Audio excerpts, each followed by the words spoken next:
কড়াইটা গরম হয়ে গেছে, তেল দিয়ে দিলাম। এবার আলুটা ছেড়ে দিলাম।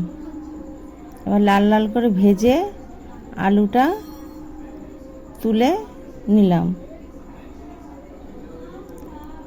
এবার তেজপাতা দিয়ে দিলাম।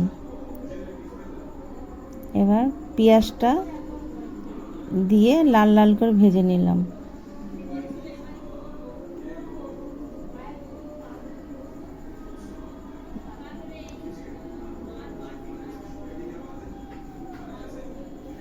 এবার রসুন বাটা দিলাম, পেঁয়াজ বাটা দিলাম, আদা বাটা দিলাম, টমেটো বাটা দিলাম,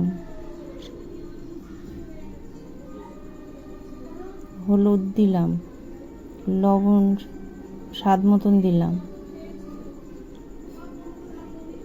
লঙ্কার গুঁড়ো দিলাম,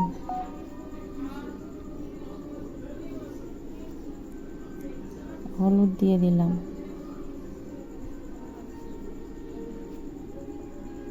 এবার কষানো হয়ে গেলে চিকেনটা দিয়ে দিলাম।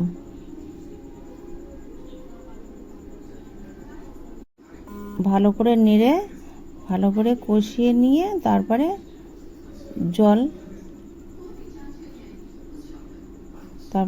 জলটা দিয়ে দিলাম।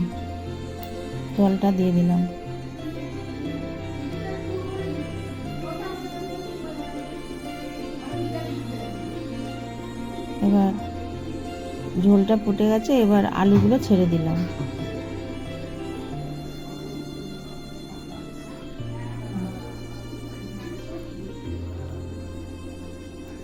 এবার হয়ে গেলে গরম মশলা দিয়ে নামিয়ে নিলাম।